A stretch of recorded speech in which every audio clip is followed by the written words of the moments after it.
Vamos a empezar. Lo primero, antes de comenzar con el debate, queríamos pediros dar un pequeño aplauso por Mercedes González, que desgraciadamente falleció ayer, secretaria de Acción Sindical de Comisiones Obreras. Darle un pequeño aplauso que sirva de homenaje a todo su trabajo y a toda su labor.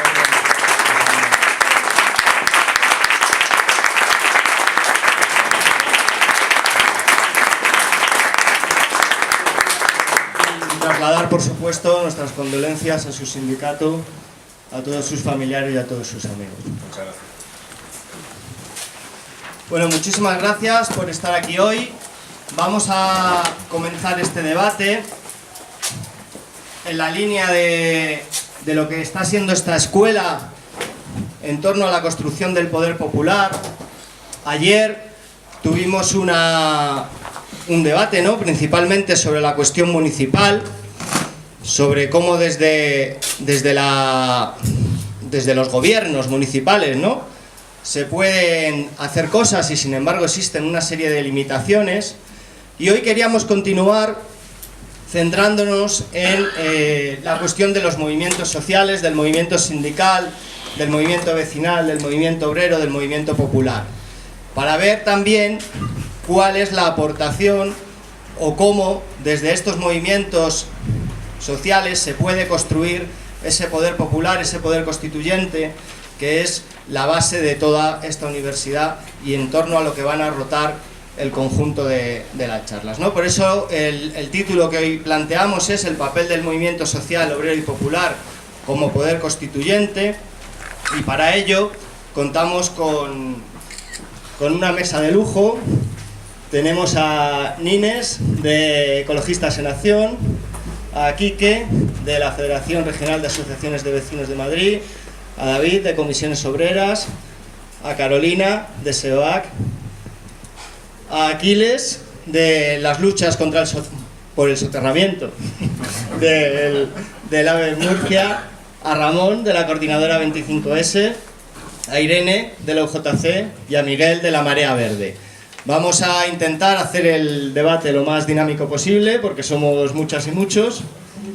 Y bueno, pues para empezar yo quería preguntaros un poco, en esa idea de cómo construir tejido social, de la propia necesidad de construir tejido social y de cómo esto puede aportar al movimiento popular, empezar por un primer bloque sobre cuál consideráis que en este momento es la situación de ese movimiento, en este momento, cómo pensáis que está el tejido social, el tejido sindical, y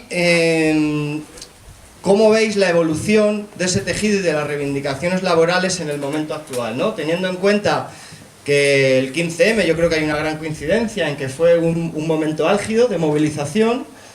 Entonces, mi primera pregunta, que sí me gustaría que pudierais responder rápidamente, es cómo creéis que ha evolucionado desde entonces hasta ahora, ¿no?, de fortalecimiento, debilitamiento, y un poco también desde la perspectiva de las luchas en las que os encontráis vosotras y vosotros en este momento. Entonces, bueno, pues empezamos por mi derecha, por ejemplo.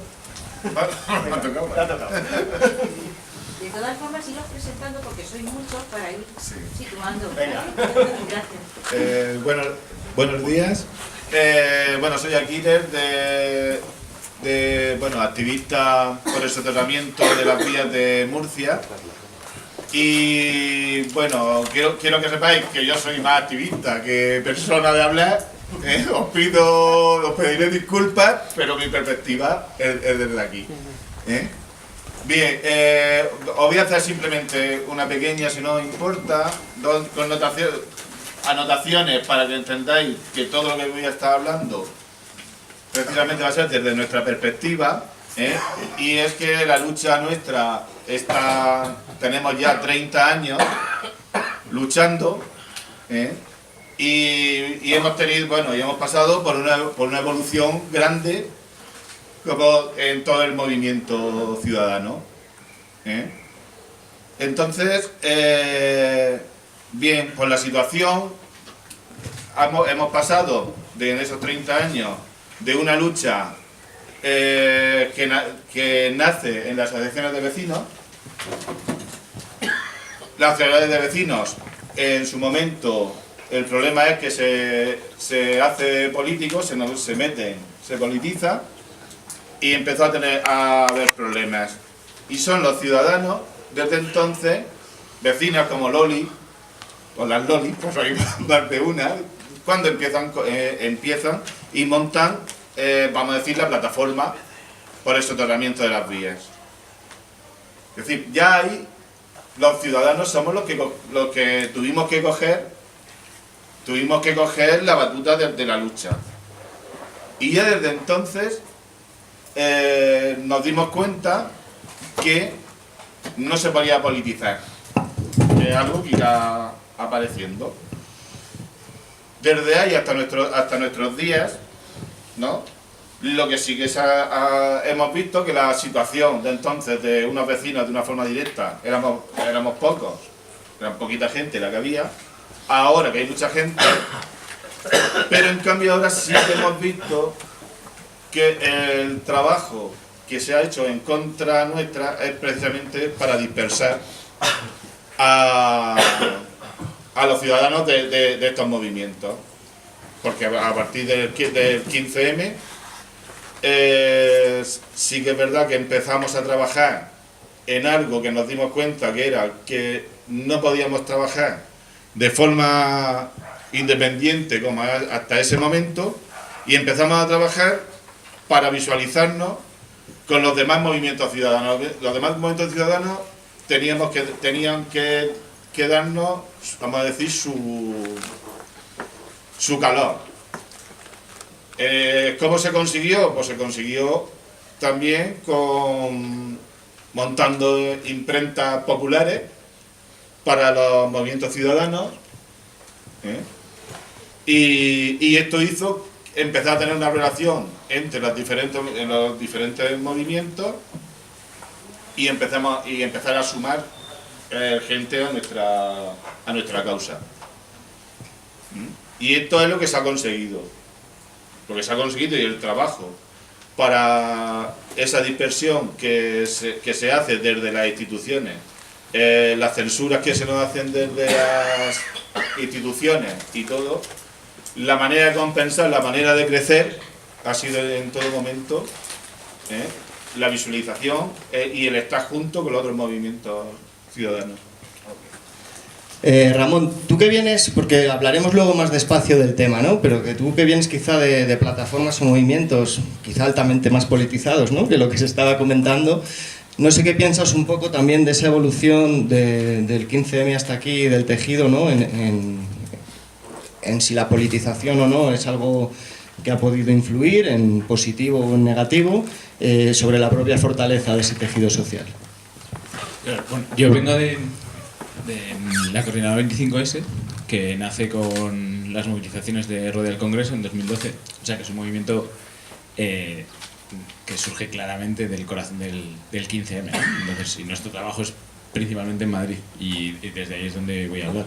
Entonces sí que, como dices tú, la experiencia es un poco diferente, porque en ese, o sea, desde el 15M, por así decirlo, o desde el Rueda del Congreso hasta ahora, sí que se ha ido llenando de contenido político desde nuestra perspectiva, o eso es lo que hemos ido intentando, una serie de movilizaciones que igual antes eran como más desordenadas, más PSOE, y no nos representan, y se han ido llenando de contenido político. En ese camino, pues desde el primer Rueda del Congreso, que era como un estallido, a luego ya empezar a proponer, oye, pues es que hay que hacer un proceso constituyente y hay que hacer también un proceso destituyente que ya está en marcha, o las movilizaciones contra la monarquía, y entonces situar a la monarquía como un eje central del régimen y empezar a atacarlo como vertebrador, y que hay muchas otras luchas que están sufriendo y a lo mejor y sufren en relación con este régimen, entonces intentar vertebrar a raíz de eso, pues es un camino un poco diferente. Yo creo que tienen que convivir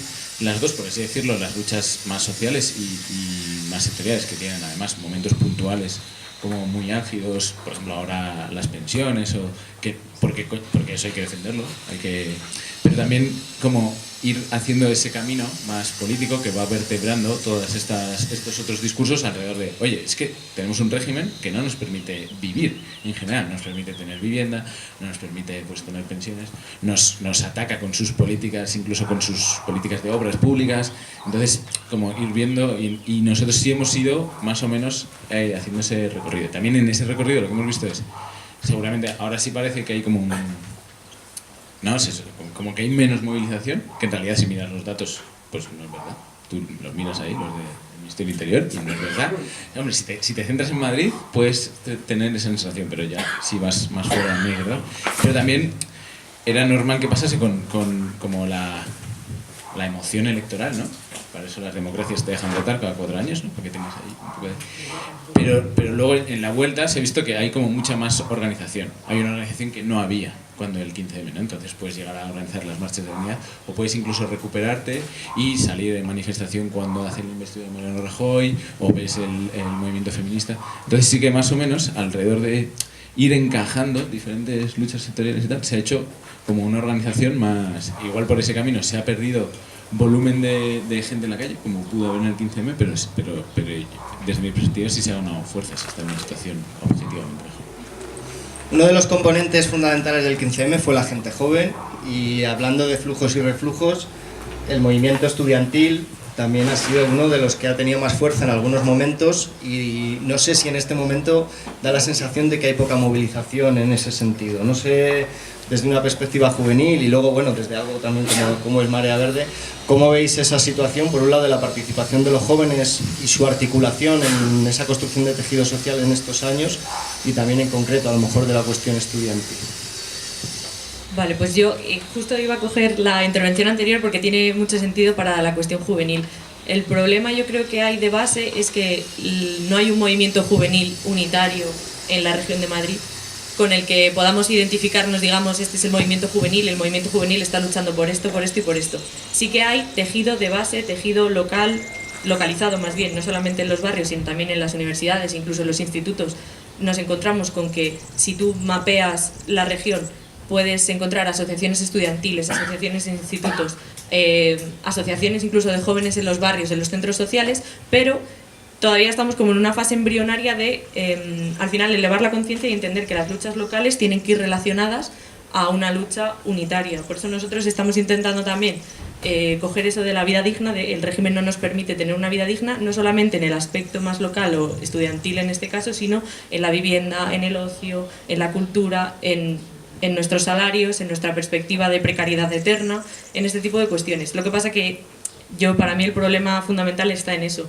Yo creo que de una primera fase del 15M, en el que efectivamente estaba bien nutrido de gente joven, ha pasado exactamente lo que comentaba el compañero. No se trata de que haya una mayor o menor movilización de la gente joven, sino que el 15M y una movilización sostenida en el tiempo ha dado paso a unas organizaciones, a unas estructuras de base que están en esa fase de ver qué luchas son importantes para la juventud, trabajar sobre ellas, trabajar en los barrios, en lo estudiantil, pero no han dado todavía ese salto, o todavía estamos en ello, de comprender que eso tiene que ser un movimiento unitario, que al final una lucha estudiantil no es tan diferente de una lucha localizada en los barrios, o no es tan diferente de una lucha contra la precariedad juvenil.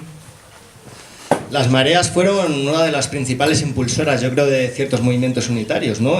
Sobre todo porque juntaban en el caso de Marea Verde, por ejemplo, ¿no? Pues profesores, estudiantes, madres y padres, ¿no? Igual con la Marea Blanca, y después del 15M fueron una de las grandes fuerzas que salieron de ahí, ¿no? No sé cómo veis también esa evolución de los últimos años en ese proceso. Bueno, lo primero, buenos días a todos y a todas, y agradecer al PCM la invitación a Marea Verde en este acto. Con respecto a la cuestión que nos plantea, sí es cierto que la primera, después del 15M, la primera marea que surge es precisamente Marea Verde, que en principio no surge al calor del 15M, pero surge también como una reivindicación sectorial en ese preciso momento, ¿no? La evolución de la propia Marea Verde nos ha llevado a lo que tú estabas comentando, es decir, ha habido una integración de un movimiento que en principio podía ser más sectorial, que que popular, por decirlo de alguna manera, y ha ido integrando a un montón de asociaciones, a un montón de colectivos, colectivos de familias, colectivos de estudiantes y personas a título individual que han empezado, que empezaron a trabajar y que seguimos trabajando en ese espacio. Yo creo que el éxito posiblemente que hubiera tenido, que tiene Marea Verde en el sentido de mantenerse como movimiento social capaz de tener una convocatoria de amplio alcance, radica básicamente en la organización de la propia Marea, ¿no? Una organización, un movimiento social de carácter asambleario, una organización en las cuales las decisiones se toman de manera horizontal y además abierta a cualquier tipo de incorporación, siempre que sea en defensa de la educación pública, por supuesto. Y luego después, bueno, pues en general lo que ocurre es que los movimientos sociales pues cambian las personas, cambian las organizaciones pero si el sustrato de lucha queda bien claro y queda bien asumido por cada uno de los miembros que nos vamos incorporando a esos movimientos, yo creo que su sostenimiento a lo largo del tiempo es toda una gran victoria y significa que hay esperanza. Hemos hablado desde el movimiento social, pero yo creo que es importante también darle una perspectiva laboral, ¿no? a todo este tipo de luchas y a esta evolución, ¿no? Uno de los sectores más perjudicados a nivel de la precariedad son las personas migrantes, y si ya hablamos de mujeres migrantes, pues seguramente mucho más, ¿no? Sin embargo, no sé hasta qué punto en esa evolución que estamos hablando de los últimos años hemos logrado o se está logrando generar mayor tejido y capacidad de organización de las personas migrantes, en concreto de las mujeres migrantes, en torno a sus problemáticas concretas. No sé tú cómo lo ves, Carolina. Buenos días a todos y todas. Soy Carolina Elías, salvadoreña de origen. Represento a la Asociación Servicio Doméstico Activo, Mujeres Empleadas de Hogar. Y bueno, también formo parte de la Red de Mujeres Latinoamericanas y del Caribe en España, la plataforma Grupo Turín. Y en fin, estoy aquí presentando estos nombres porque de alguna forma soy la única mujer racializada de los ponentes y las ponentes, y quiero representar de alguna forma a más de 700.000 mujeres que se encuentran dentro del empleo del hogar y los cuidados, así como más de 2,5 millones de mujeres extranjeras que nos encontramos aquí viviendo en España. Agradecer la oportunidad que se nos da de poder presentar nuestras reivindicaciones, de poder visibilizar nuestra lucha, porque si bien es cierto, la lucha de las mujeres empleadas de hogar no es reciente, se remonta a muchos años, muchas décadas atrás, la cual fue liderada por mujeres españolas, y gracias a esa lucha de estas mujeres que se fueron empoderando poco a poco, se consiguió una primera regulación en el año 85 que rompió con un esquema de total esclavitud. Hemos avanzado, ahora estamos en uno de semi-esclavitud, pues así se van dando los avances poco a poco, ¿no? Gracias a estas mujeres que se lograron esos avances, se forzó al Estado a que se diera una normativa nueva. En el año 2012 entró en vigor, pero desde los últimos 20-25 años aproximadamente, el sector comenzó a sufrir una transformación. Porque si bien es cierto, siempre este trabajo ha sido realizado por mujeres que han migrado, sí, que han migrado desde los pueblos, desde ciudades, pueblitos allá de Cádiz, de Galicia, a las grandes ciudades.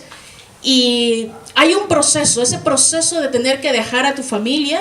Eran unas niñas de 9, 12 años entonces, que allá por la época de la guerra, inicios del franquismo, que comenzaba a darse esta migración, y llegaban niñas, estas adolescentes, a una casa de bien en Madrid, a cambio de los estudios, a cambio de ese protectorado que creaba una familia a esa menor, pero que a cambio era de sufrir esclavitud, de encierro, de ser una trabajadora interna. Y lo que vemos es que ahora esto sigue sucediendo, solo que ya no son mujeres que migran de pueblos de fuera de Madrid, sino que migramos desde el otro lado del charco, desde otros continentes. La crisis de los cuidados está invertida la pirámide poblacional. Cada vez hay más necesidad de cuidados. Hay una crisis de los cuidados que hay que hacer frente. Europa y España en especial necesitaban manos. Lo que no contaron es que llegábamos personas que también tenemos derecho a tener derechos. Y la situación entonces actual que tenemos de lucha es que no solamente estamos luchando contra un sistema que nos discrimina, que no nos da igualdad de derechos, no tenemos hasta este momento igualdad de derechos, por ejemplo, en la prestación por desempleo, no tenemos una ley de protección en riesgos laborales,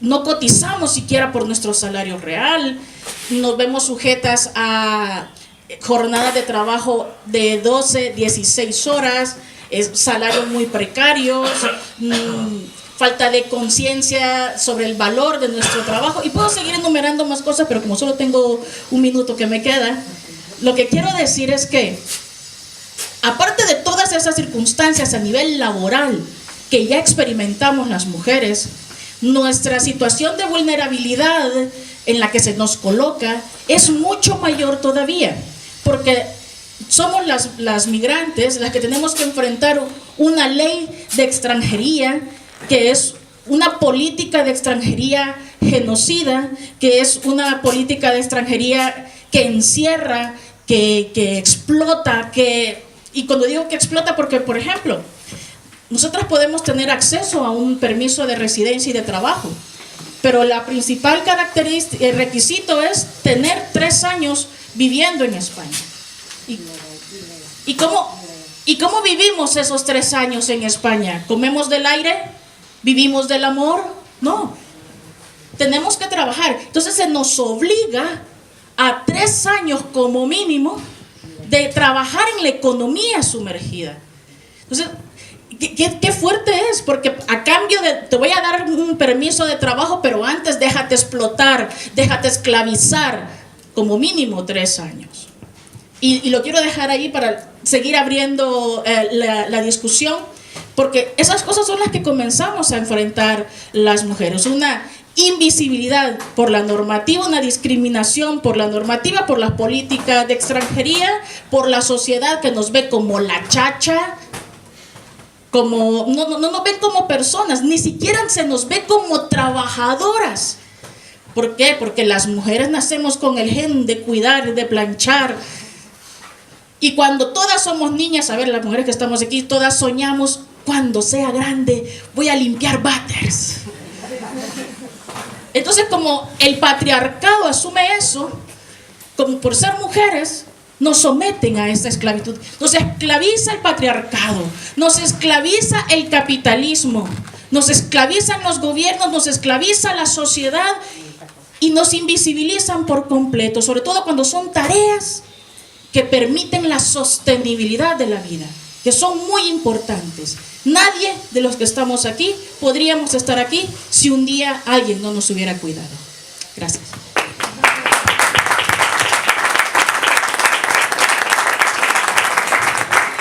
El sindicalismo pues ha sido y es, ¿no?, la forma más amplia de organización de los trabajadores en todas estas luchas en los centros de trabajo.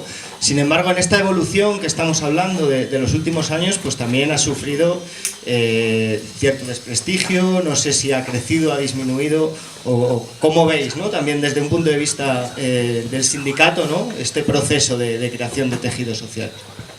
Bueno, pues es muy ambiciosa la pregunta. La verdad es que uno necesitaría algo más de tiempo, mucho tiempo para hablar de las cosas que planteas. Bueno, en primer lugar, algo que no ha salido todavía.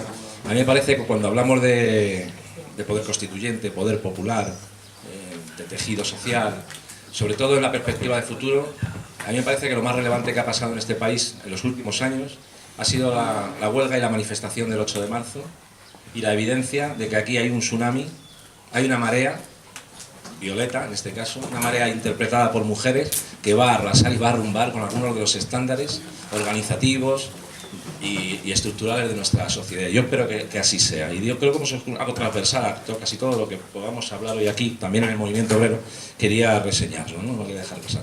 Bueno, ¿cómo están los sindicatos? Bueno, los sindicatos siempre, desde sus orígenes hasta ahora, se han parecido mucho a la realidad laboral en la que se insertan. Es decir, las organizaciones obreras se parecen a la clase trabajadora y la situación en la que la clase trabajadora se encuentra.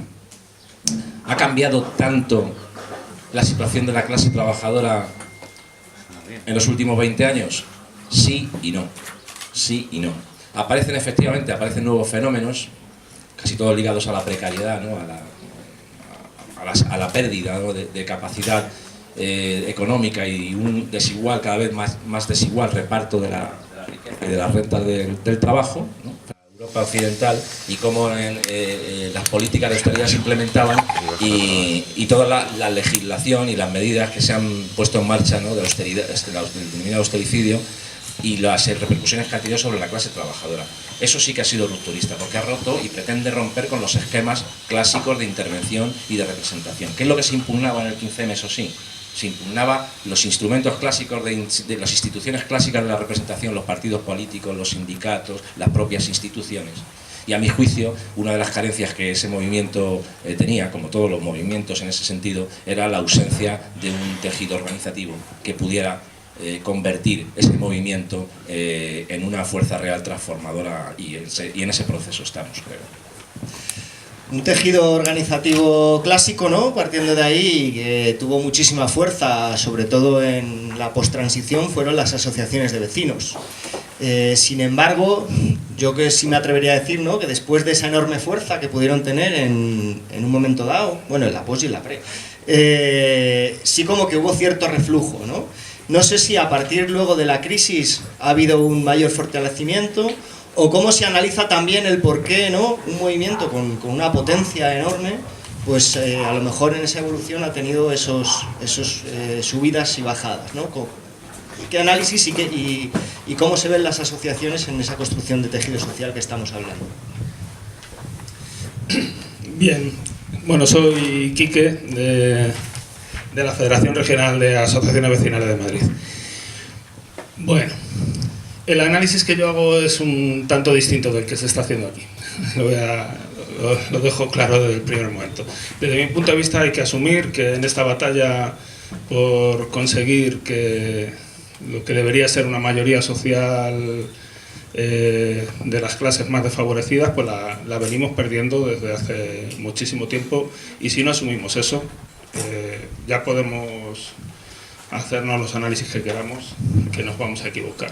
Esto de que el 15M, el 8M, bueno, es decir, llenar un día las calles no significa cambiar lo que necesitamos cambiar. Es interesante, es fortalecedor, pero eso no nos ayuda en el fondo, o sea, no es la base, o por lo menos no es una evidencia, no es una prueba de que las cosas se hayan cambiado. ¿De acuerdo? La principal lucha que venimos perdiendo desde hace muchísimos años es que la gente no puede tener una estructura, vamos a decir, horaria en su día a día, lo que ahora se llama conciliación, suficiente como para poder decidir qué hace en su tiempo libre, qué hace en su tiempo discrecional, qué hace en otros momentos. Progresivamente hemos ido hacia una forma de vida en la que es poco menos que imposible que estar organizadas, estar organizados. En todos estos años de democracia, el asociacionismo ha fluctuado entre un 9 y un 15%.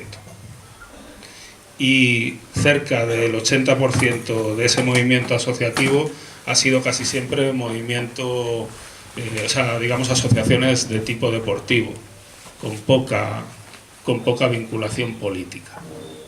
Es decir, en el mejor de los casos, la gente que está por el cambio está en torno al 1 o al 3% de la población, digo, en el mejor de los casos. Si esto no nos lo metemos en la cabeza, podemos estar hablando de lo que queramos, pero esa es la evidencia. A partir de ahí, el papel que jugamos las organizaciones, lo que tenemos que hacer. Pues evidentemente lo que tenemos que hacer es ser capaces de ir creciendo, de hacer crecer ese porcentaje. Y para eso necesitamos, a mi modo de ver, entender cómo funcionan las organizaciones y el movimiento social en general. Desde mi punto de vista, una sociedad organizada tiene que tener lo que podríamos llamar una base estructural, que son las distintas organizaciones que podemos estar hoy aquí representadas. Y luego tenemos momentos coyunturales en los que somos capaces de movilizar a más población. Son momentos muy interesantes porque ponen en evidencia las fallas del sistema. Y es ahí cuando las organizaciones deberíamos estar suficientemente preparadas como para mostrarle a la gente que nuestras organizaciones son la llave del cambio. Pero como somos muy pocas personas, cuando surgen esos momentos nos ponemos exclusivamente a la organización. Y entonces somos las personas que pedimos los permisos para las manifestaciones, somos las personas que dejamos los locales y organizamos las asambleas, etcétera, etcétera, etcétera.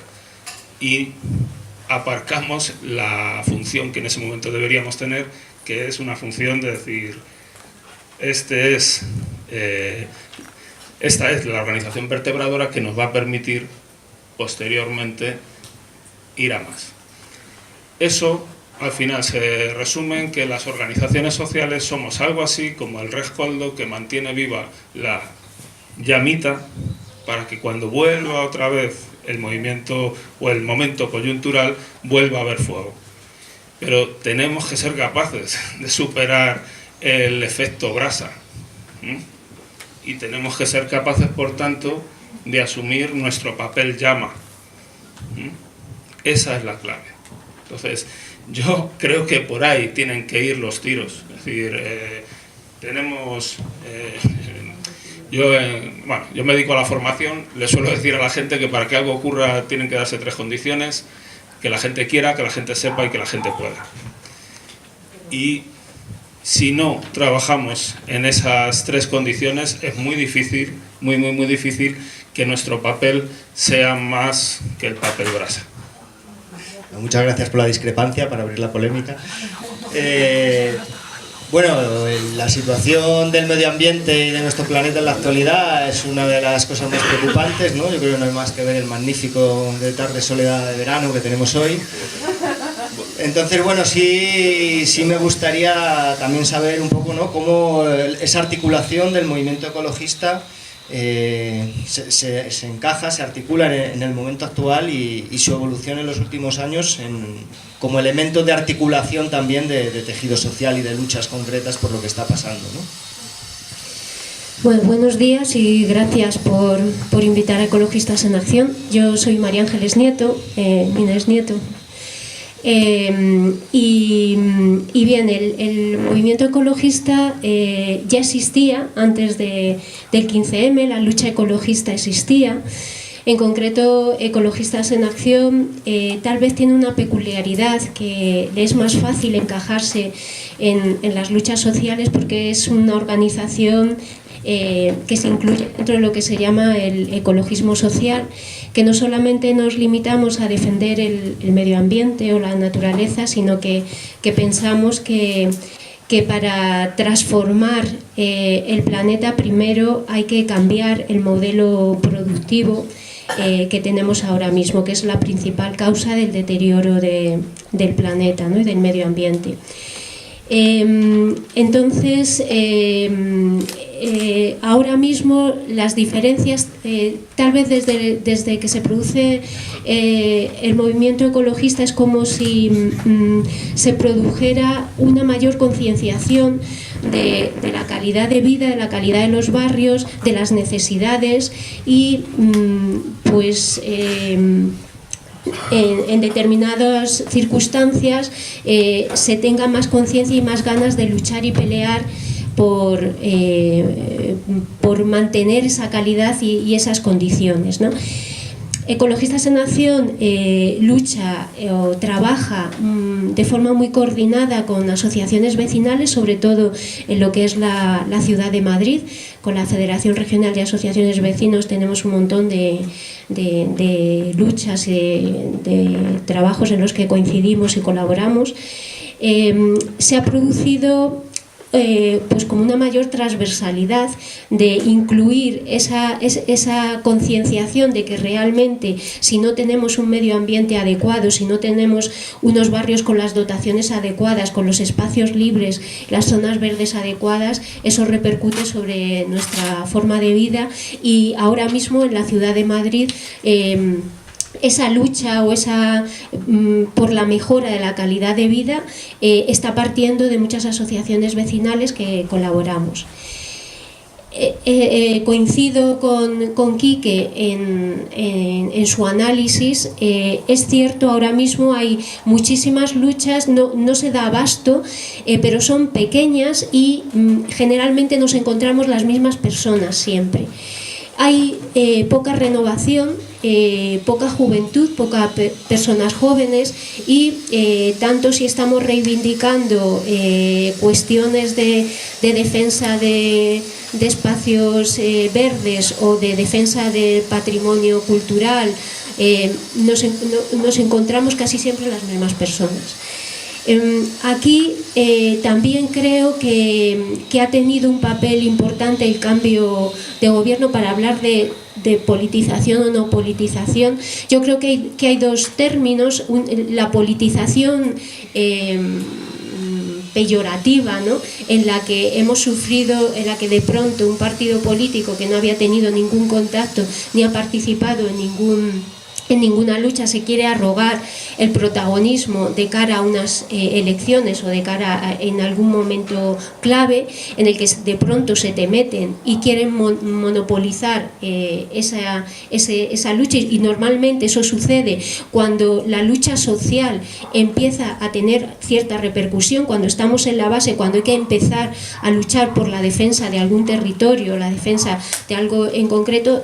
Generalmente no tenemos a los partidos al lado, pero vienen cuando se empieza a tomar cierta relevancia. Yo creo que eso se ha visto claramente con el movimiento feminista, cuando antes del 8M determinados partidos pasaban olímpicamente y luego se han arrogado pues determinados protagonismos, ¿no? Entonces, por un lado eso es rechazable, pero también por otro lado no podemos olvidar que las personas tenemos ideología y que determinada ideología es la que nos empuja más a buscar una justicia social, una justicia ambiental. Y desde ese punto de vista, Ecologistas en Acción creo es un movimiento completamente ideologizado, cosa de lo que se nos acusa en muchas ocasiones, y desde no nos ponemos del lado de partidos concretos, criticamos a todos por igual, pero sí es un colectivo ideologizado, y la gente que se aproxima, la que se queda, generalmente tiene esa carga ideológica. Quien viene simplemente a que le solucionemos que delante de la ventana de su casa le quieren meter un mamotreto y no quiere verlo, pero le da igual que se lo pongan delante de la ventana del vecino, ¿no? Pues esa gente pues dura poco. Quien se suele quedar son esas personas que sí que les mueve ese deseo de mejora del territorio, ¿no? Entonces, por un lado, creemos que cada vez hay más concienciación, muy despacito, y más luchas individuales o pequeñitas, pero el movimiento en sí no tiene renovación. Y como decía Quique, lo que hacemos un poco es estar ahí a la espera de que en algún momento surja, manteniendo un mínimo de lucha para cuando surgen los mogollones, ¿no?, poder dar la posibilidad de dar alguna respuesta o de organizar o de intentar ser también una organización formativa. Creo que es muy importante la formación. Creo que lo que ha pasado en muchos ayuntamientos del cambio, que en ocasiones no ha sido tan cambio, posiblemente sea por un fallo en la formación o no saber realmente dónde se metían, y eso es importante, y ahí creo que Ecologistas en Acción está haciendo una labor importante, pequeñita, pero estamos ahí, ¿no? Y bueno,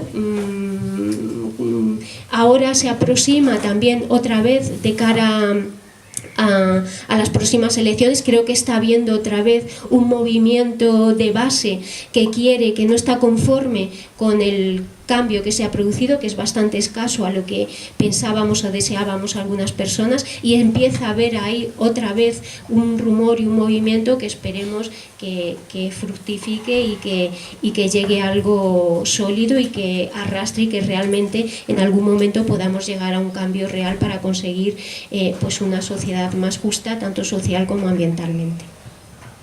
Pues tras esta primera ronda me vais pidiendo la palabra quien quiera intervenir, ¿vale? Se ha hablado de algunos elementos, ¿no? Por un lado, el tema de si estamos en un momento de reflujo, quizá, no sé, Quique, si esa sería la palabra, o de baja organización de tejido social, quizá. Por otro lado, se hablaba de que no es así, porque las luchas a lo mejor de los pensionistas o del 8 de marzo lo consideramos como que sí que está dando un impulso. Se ha hablado también de la necesidad o no de la politización y de si puede tener un sentido peyorativo o no. No sé qué pensáis también el resto de ponentes con esto. Y lo quería relacionar con una cosa, ¿no? Con el tema, por ejemplo, de las asociaciones de vecinos. Algo que se ha planteado en muchas ocasiones es que sus primeras luchas eran muy fuertes porque luchaban por esos servicios públicos que existían, esa necesidad de urbanización de las zonas, y sin embargo, cuando todo eso se consigue, y incluso es la institución quien entra a hacer esa labor, incluso cultural, que al principio hacían las asociaciones pierden capacidad, a lo mejor por esa falta de tener un objetivo más allá de lo concreto, ¿no?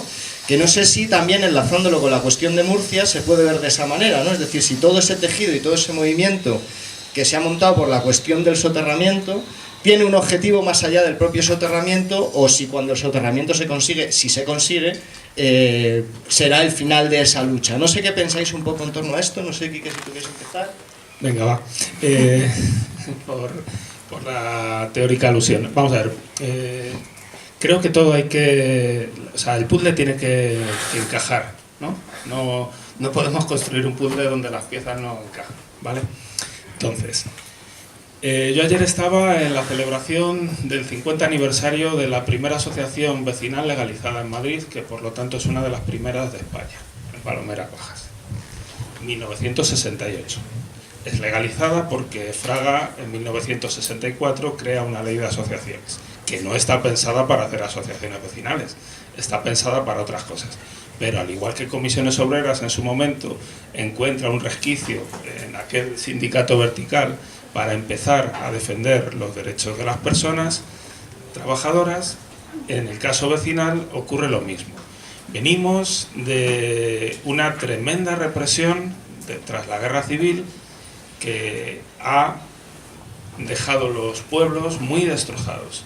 Primero, a finales de los 50, a mediados de los 50, viene un mogollón de gente de los pueblos a Madrid, porque es un sitio donde, entre comillas, diluirse. Es un sitio donde pueden buscarse la vida, porque llevan ya mucho tiempo en una hambruna tremenda, sobre todo si eres rojo.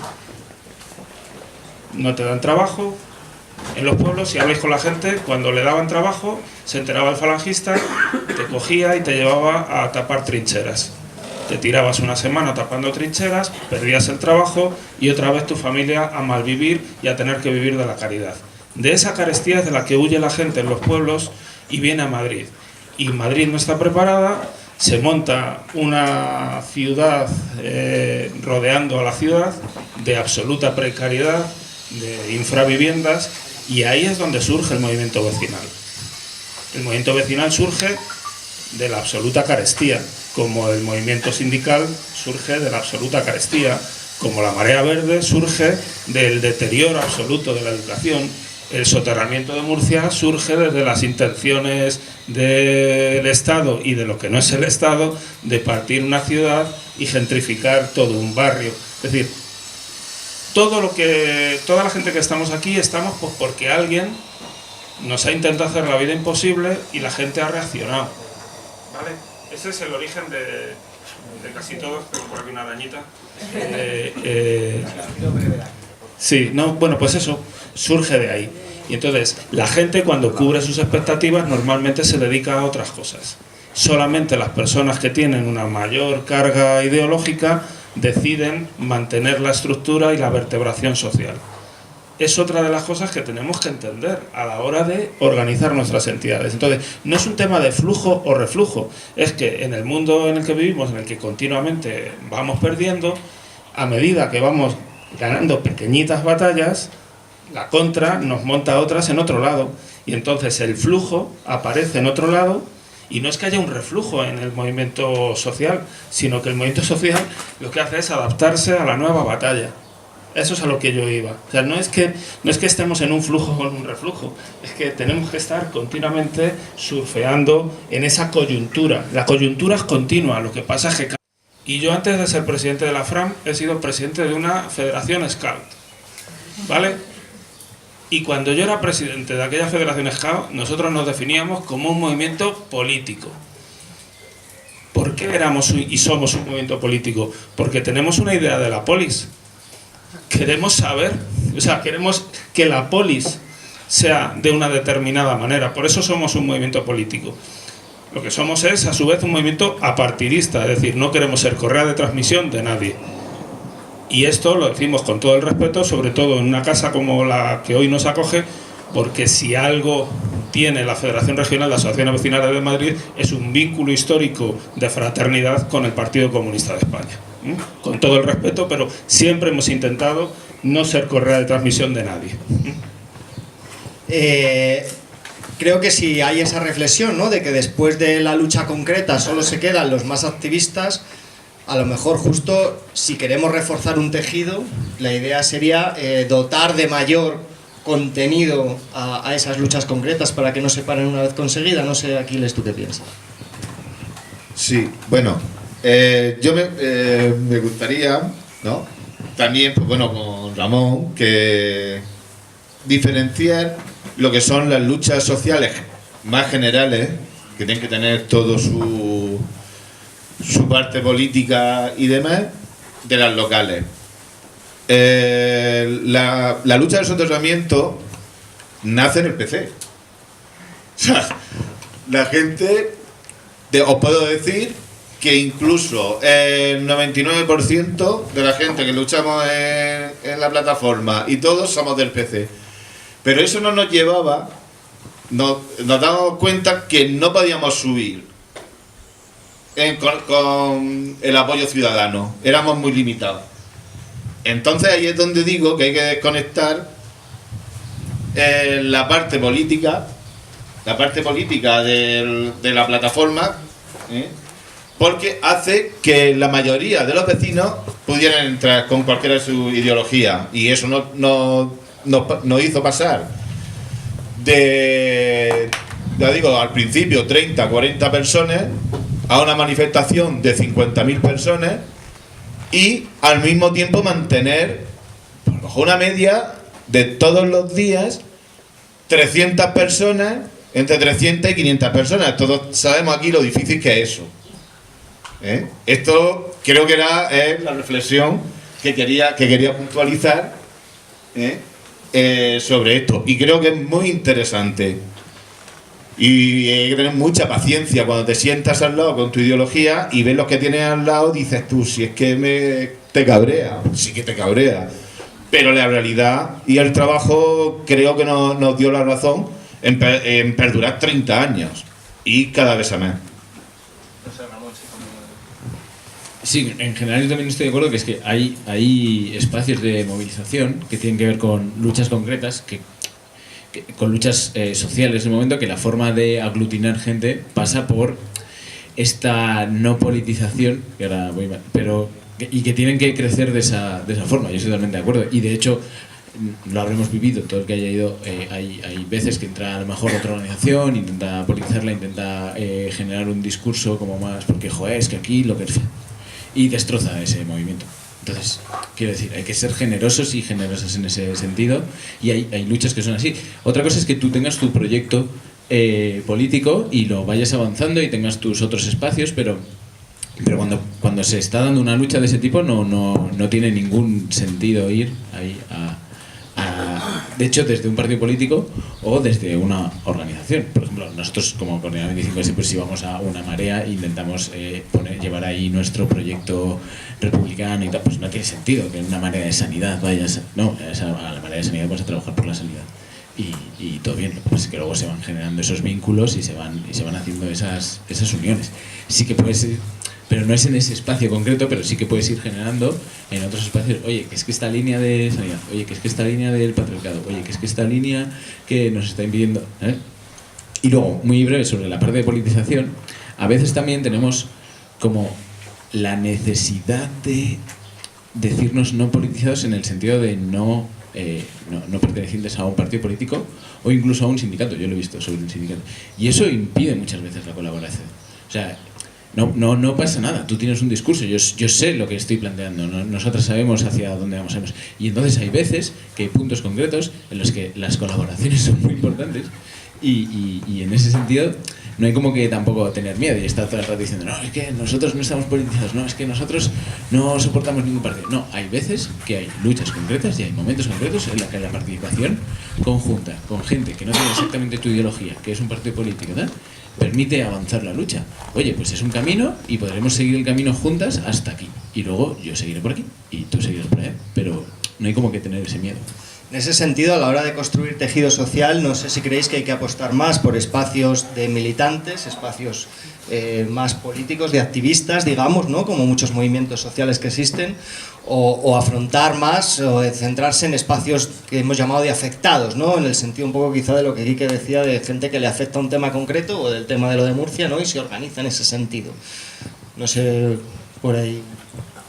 Yo creo que la clave está en cómo se construye el proceso, es decir, donde vamos a tener que intervenir y donde se va a crear el conflicto es donde existe una contradicción, o sea, donde ya hay un conflicto material sobre el que podamos trabajar, y en ese sentido tiene que ser con la gente que se ve afectada directamente por ese conflicto. Ahora bien, eso no se trata de una lucha parcial en el que cuando finaliza o cuando se consigue el objetivo, ya bien sea por una movilización sostenida o incluso por la asunción por parte de la institución de ese objetivo, eso no significa que el movimiento vaya a desaparecer, y eso creo que se tiene que trabajar desde el proceso, es decir, desde el inicio. El objetivo último no puede ser conseguir que una lucha parcial sea un éxito, sino que al final se entienda esa lucha parcial dentro de una serie de conflictos que van fluctuando, como decía Quique, y que al final todos tienen que tener un hilo conductor. Las luchas parciales están muy bien como para generar ese tipo de conflictos, ese tipo de como visibilizar esa contradicción que se está dando, por ejemplo, en la ciudad de Madrid en tantos aspectos, pero creo que ahí nuestro papel también como agentes más politizados, más ideologizados y con una conciencia en este sentido un poco con más trayectoria, debe ser ligar esa problemática o esa lucha parcial a la lucha general y al final al movimiento que en ese momento sea unitario. Y esto lo digo porque justamente desde la perspectiva juvenil nosotros acabamos teniendo luchas parciales, por ejemplo, en una universidad, en este caso en la Autónoma, una lucha por las condiciones laborales de los becarios, que al final son estudiantes de allí, no puede ir desligada de la lucha por la universidad pública, de la lucha por los comedores, por el precio del menú para los estudiantes, o la lucha contra las agresiones sexuales por parte de profesores dentro de la universidad pública. No puede ir desligada, y nuestro papel ahí es saber llevar ese hilo conductor y hacer entender a esa gente que en primer lugar se acerca porque se ve directamente afectada, entender que no solamente le va a afectar eso, sino que hay un montón de cosas alrededor que pueden hacer que se siga movilizando por otras cuestiones que tienen relación. Le pedía la palabra a Carolina, quería aprovechar también para preguntarle, porque se estaba hablando de objetivos comunes o de enlazar luchas. No sé también si tú ves en ese sentido que luchas como la tuya tienen que ver con el movimiento ecologista o con la Marea Verde o con el resto de cuestiones que aquí se están planteando, ¿no?, en esa construcción de cierta unidad. Bueno, empezar diciendo de que la lucha en especial del tema de empleo de hogar, por ejemplo, como yo me refería antes, ha tenido una transformación el sector, el perfil de la trabajadora, que antes era nativa, ahora es extranjera mayoritariamente, un 80% me atrevería a decir, que dice la Seguridad Social, un 60% de extranjeras, sin contar las nacionalizadas. Entonces estamos hablando de una fuerte presencia de la migración. Y luego en general la lucha de las mujeres migrantes, todo concentrado dentro de esto, lo que encontramos es una necesidad de asociarnos, una necesidad de construir ese tejido. ¿Por qué? Porque para nosotras el asociacionismo es una estrategia de supervivencia. Porque al llegar aquí no tenemos ninguna red de apoyo, no tenemos familia, no tenemos entidades que nos ayuden con mucha facilidad. Por ejemplo, sé de muchas ONGs que tienen proyectos, pero lo primero que te dicen, tiene que tener NIE. Y NIE no comunitario. Y el NIE tiene que ser, o sea, bueno, te piden una de requisitos que al final la que puede ser beneficiaria de esos derechos o de esas prestaciones viene a ser muy mínimo. Pues, entonces, al final, bueno, y a todo esto quiero sumar algo más. Es el temor que tenemos las mujeres empleadas de hogar al acercamiento a las instituciones. ¿Por qué? Porque tenemos miedo a que se nos vaya a abrir un expediente de expulsión y nos lleven a un centro de internamiento para extranjeros, que no es otra cosa que una prisión para personas de fuera de España, ¿no? que venimos de fuera. Entonces todos estos temores, estas dificultades, se nos hace muy complicado el poder organizarnos. No obstante, lo estamos haciendo, estamos luchando. Por ejemplo, la asociación que represento, justamente el día de ayer estábamos cumpliendo nuestros primeros 10 años de haber sido constituidas como asociación, y hacíamos la reflexión, ¿qué significan estos 10 años? 10 años de mucha lucha, sin ni una sola subvención. Hemos trabajado con las uñas. Las alianzas han sido pocas y las hemos ido cuidando y las hemos ido haciendo poco a poco, cada vez más y más, hasta que hemos logrado que el tema de las mujeres empleadas de hogar ya sea un tema que se hable en la academia, aunque bueno, para la academia somos el estudio, no el objeto, el mono que hay que investigar qué le pasa. Sí, y la academia se preocupa por hablar de lo que le pasan a las pobrecitas empleadas de hogar. Las ONGs ven en nosotras una oportunidad para proyectos de subvenciones, y es que en ese punto nos estamos encontrando. Estamos haciendo una lucha para que no se hable de nosotras, sino que nosotras mismas seamos las protagonistas de nuestros cambios, que seamos las protagonistas, que no queremos que nos den la voz, tenemos la voz. Lo que queremos es que nos presten sus oídos para que escuchen nuestras reivindicaciones.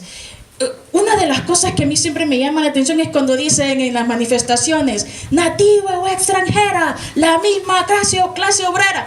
¡Mentira! Esa es una gran falacia. ¿Por qué? Porque las trabajadoras españolas no andan en la calle con el riesgo de que te vayan a pillar sin papeles y te vayan a expulsar. No te tiene una trabajadora española no tiene que sufrir la discriminación por un color de piel. Entonces es mentira. La lucha no es igual.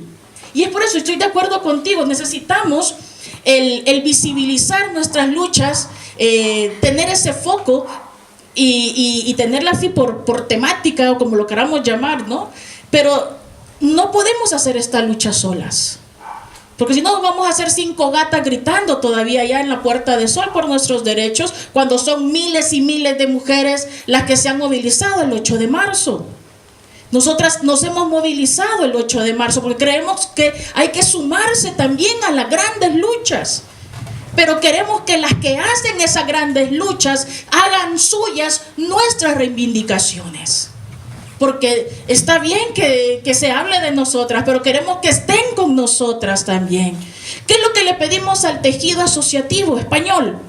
No les pedimos que nos ayuden, y eso quiero que quede claro. No queremos que nos ayuden, queremos que luchen con nosotras, que luchen hombro a hombro, en igualdad, que nos den la voz, que nos den el protagonismo, que renuncien a sus privilegios y que nos den esos privilegios también a nosotras. ¿Por qué? Simplemente porque somos ciudadanas, porque somos personas que tenemos derecho a tener derechos, y vamos a continuar en esa lucha. Muchas gracias. Pedía a Inés la palabra, yo quería aprovechar por enlazar un poco también con lo que estaba Carolina diciendo, ¿no? Hemos hablado, ha salido mucho la palabra unidad, de que hay objetivos comunes, de que todos trabajamos por lo mismo, pero luego al final lo que tenemos es 17 manifestaciones todos los días y un nivel de atomización enorme. No sé un poco también qué falla en eso y cómo vemos esa construcción. Y quería también aprovechar por una cosa que también decía Carolina, que creo que es interesante y que se habla un poco antes, ¿no? De que ellas habían trabajado sin subvenciones. Lo digo porque también hay un debate, ¿no? De hasta qué punto cuando tú te integras en elementos institucionales puedes ser coaptado por el sistema y eliminar las luchas, o al revés, si te quedas fuera de todo, pues puedes sufrir una marginación donde al final desaprovechas instrumentos que tienes y acabas llegando a menos gente. No sé también qué piensas. Si os pido brevedad a todos, por favor, para seguir, porque son muchos temas, ¿vale? Sí, yo creo que la lucha tiene que tener dos niveles. Por un lado, aquellas organizaciones que tenemos una estructura y somos capaces de coordinarnos, no perder cuál es el objetivo y tener bien claro el objetivo e ir moviéndonos para conseguir esos objetivos, pero al mismo tiempo, como bien han dicho Irene y Carolina, no se puede dejar de lado las luchas concretas, las luchas aunque parezcan pequeñas. El cambio tiene que venir de abajo a arriba. Cada vez que se intenta imponer o convencer a la gente de que un objetivo general es muy importante para nosotras y tenemos que movernos, es muy difícil. Yo creo que fracasamos. Entonces, se puede concienciar aquellas luchas concretas sin perder el objetivo general y, por ejemplo, pongo un ejemplo que nos está sucediendo ahora. En algunos municipios de la Comunidad de Madrid, muy conservadores, en el que la renta per cápita es elevada, se están produciendo unos acercamientos hacia la organización pidiendo colaboración en temas concretos. Tal vez no sean los temas más relevantes para nosotros, pero es importante abrir el abanico precisamente hacia esas personas que son las que están más alejadas de nuestros objetivos o de nuestra ideología, porque si queremos crecer, como decía aquí, que el porcentaje de gente organizada es muy pequeño, pues hay que ir precisamente hacia esas personas. Que la mayoría de ellas, en cuanto les solucionemos el problema o vean que no tiene solución, se larguen, sí, pero a lo mejor también captamos a gente de esa que necesitamos, que a lo mejor somos capaces de influir, ¿no? Y es importante. Y la atomización, pues efectivamente, pero yo creo que ahí está uno de nuestros retos, que tenemos que ser capaces de coordinarnos y de esas, sin perder los objetivos, esas luchas pequeñas, introducirlas poco a poco dentro de lo que es el objetivo principal y nuestro horizonte, ¿no? David. Bueno, yo no sé si voy a cambiar un poco el registro, aunque tenga que ver con algo de lo que planteabas tú. Yo cuento una pequeña anécdota rápido para ejemplificar un poco lo que quiero introducir. Cuando se instalaron los campamentos, el 15M, se llenó la Puerta del Sol de gente, yo asistí a un par de asambleas abiertas, ¿verdad?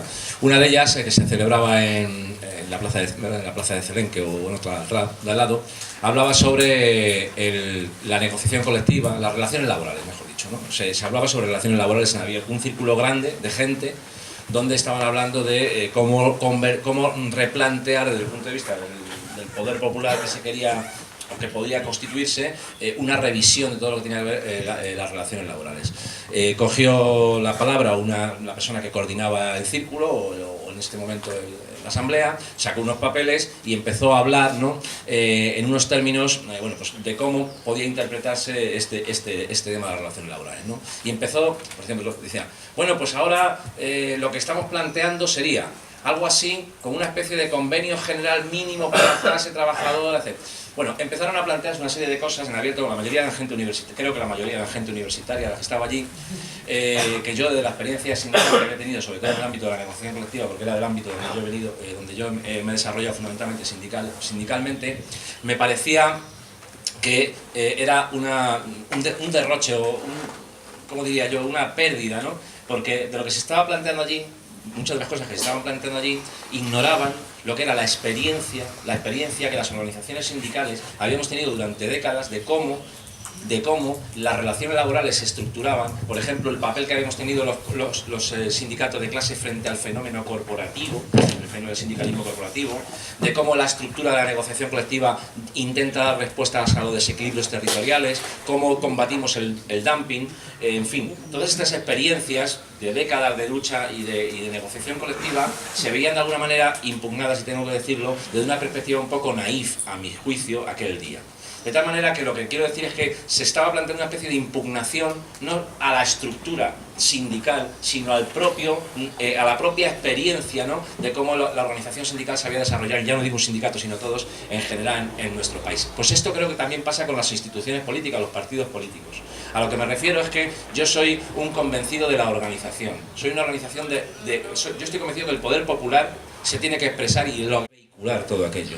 Yo los conflictos más importantes que he visto en materia laboral han terminado todos o bien en una sentencia judicial o bien en un acuerdo en una mesa de negociación, por intensos que hayan sido,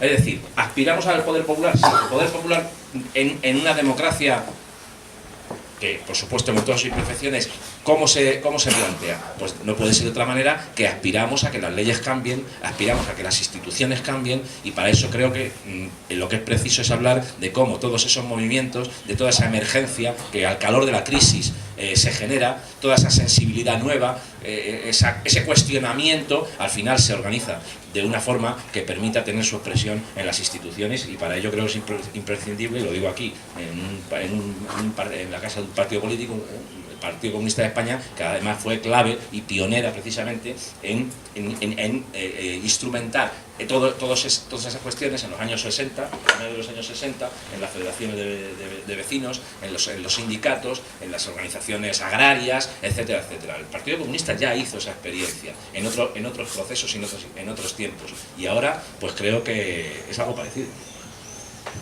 Bueno, uno de los movimientos que fue más allá quizá de lo sindical en esas luchas fue Marea Verde, ¿no? Me pedía la palabra Miguel, no sé también. Sí, quería opinar lo más breve posible sobre varias cosas que se están comentando en la mesa y que realmente yo a título personal no comparto, ¿no? Es decir, el origen de todo es la revolución neoliberal. Es el mal de todos los... Y que precisamente lo importante es esa revolución neoliberal y no la respuesta que la ciudadanía, organizándose en el 15M y diciendo basta ya a unas estructuras que no representaban, eso no es realmente lo importante. Lo importante era mantener las estructuras que había, asumir y vadear como se pudiera la revolución neoliberal sin que hubiera ningún tipo de contestación. Bueno, yo simplemente no comparto esa afirmación. Respecto a la atomización que se comentaba también, sí que hay, y retomando el discurso, es decir, sí que hay unas agresiones por parte del neoliberalismo con respecto a los recortes, con respecto a la disminución de derechos, y eso tiene que tener una respuesta no solamente institucional, porque a raíz de una respuesta institucional a la revolución neoliberal, que no se da en el 2011, sino que se da mucho antes, vimos cómo la crisis ahondó muchísimo más y no fueron capaces las estructuras existentes de combatir esa revolución neoliberal. Entonces, es decir, si se trata de que simplemente desde lo institucional, desde las estructuras de partidos, sindicatos que existía en ese momento, se va a dar la solución y pretendemos exportar ese modelo a la situación de 2018, por la cual vamos a tratar de solucionar otra vez los problemas sin tener en cuenta a los movimientos sociales no como verdaderos especialistas, cada uno en su materia, cada uno en su particular visión de la lucha que le compromete, que es un granito de arena, lo comentabas muy bien tú. Cada uno es un granito de arena dentro de una estructura de cambio de poder desde abajo.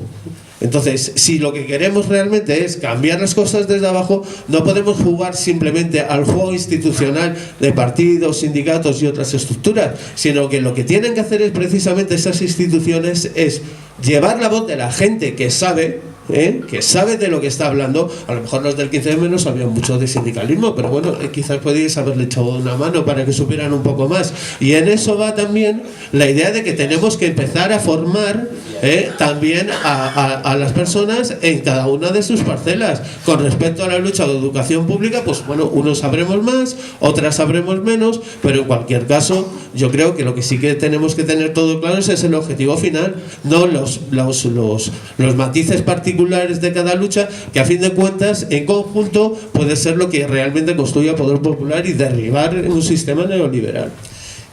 Han salido elementos muy interesantes por ir avanzando en el debate y poder también tener un tiempo para intervenir el público, ¿no? Por un lado se ha hablado antes de que tenemos objetivos comunes, creo que es algo que podemos compartir. Ahora se hablaba también de que hay causas comunes, ¿no? De las cuestiones que nos afectan y de las problemáticas que tenemos, ¿no? Yo creo que eso es una idea que debería quizás reforzar esa necesidad de unidad y de estructurarnos las diferentes cosas, ¿no? Y luego se ha hablado de algo que es sobre lo que yo quiero que avancemos, que se hablaba de transformar, de cambiar el poder que hay ahora mismo, etcétera. Y introducía David una cuestión, corregídmelo si me equivoco, que es que eso se hace a través de las leyes, ¿no? Y yo lo que quería plantear sobre todo es qué pensáis también con eso, es decir, si todos queremos colaborar en cambiar el sistema o en cambiar esas causas, ¿no?, del neoliberalismo, que son las que generan las diferentes luchas en las que cada una y cada uno de nosotros estamos, ¿cómo lo podemos hacer y qué papel tienen los movimientos sociales? Un papel de articular una lucha para que luego haya un proceso electoral, digamos, ¿no?, y desde esa institución se generen políticas públicas a través de legislación que resuelvan nuestras problemáticas comunes. ¿O pensáis que con eso a lo mejor no es suficiente también y es necesario ir más allá? Bueno, Ramón me había pedido la palabra, pero ir avanzando en esta cuestión, ¿vale? Vale, enlazo un poco con eso. Le había pedido más por la parte de aglutinar, porque tenía como algunos ejemplos y luego acabo con brevedad, insisto, ¿vale? Que es, por ejemplo, en el no a la guerra fue un elemento aglutinador y ahí lo que había pues era una razón que prácticamente toda la sociedad entendía injusta y entonces, de hecho, se ganó. Luego ha habido otro momento, por poner algunos, por ejemplo, alrededor de las marchas de la dignidad se aglutinó, pero estaba en otro sentido totalmente distinto, que fue una construcción de poder popular consciente entre las personas que estábamos ahí, las organizaciones y tal. Luego, por ejemplo, está ahora mismo como elemento aglutinador muy grande pues el movimiento feminista, que también lo hace desde otra perspectiva, que no es tan instrumental, por así decirlo, sino, hay una situación muy injusta y empieza a ser relevante, pero que lo vemos ahora, está ya como en la huelga, pero que ha habido manifestaciones en el Congreso que había 100 personas, ¿sabes? Y empujando las chicas a la policía. Entonces, y luego hay otro ejemplo más muy aglutinador, que es claramente Cataluña, de la que ese elemento aglutinador han convivido ahí como muchas partes y sí que tiene que ver seguramente eso con las condiciones más objetivas que se han podido convertir en condiciones subjetivas y al final se han llevado puestos incluso a estos elementos más políticos, ¿no? Yo nunca pensaría que Artur Mas iba a acabar presentándose a unas elecciones para intentar sacar adelante un proyecto independentista. Entonces, en ese sentido, hay como algunas formas de aglutinar, ¿no? Nosotros, aquí voy a poner una cuña publicitaria de la coordinadora, pero nosotros, por ejemplo, un proyecto que pensamos que tiene que ver con, que es aglutinador, que sería aglutinador, tiene que ver con lo que tú comentabas, compañero, es que realmente el poder popular se tiene que transformar en leyes o se tiene que transformar en poder en el Parlamento. Lo que pasa es que probablemente no es este Parlamento, probablemente no son estas leyes, probablemente. Entonces nosotros tenemos un proyecto republicano, ¿no? El día 23 hay una votación en Vallecas sobre republicano. Entonces es un proyecto alternativo, es ir construyendo un proyecto que pueda vertebrar todas estas luchas y generar esa ilusión, porque lo que sí tienen estos 4 ejemplos que he dicho es que se generaba ilusión alrededor de él, se generaba construcción, se generaba futuro, la gente sabía que quería ganar para algo. Pero además tenían la perspectiva posible de ganar. De hecho, los catalanes podemos pensar que todavía tienen, y las mujeres no es que tengan la perspectiva, es que tienen la realidad. Quiero decir, los otros ya... y el no a la guerra ganó, de hecho, ¿sabes? Entonces es un poco vertebrarlos en ese punto, pero no va a ser en estas instituciones. De hecho, Y bueno, voy a cortar aquí porque si no me Vale.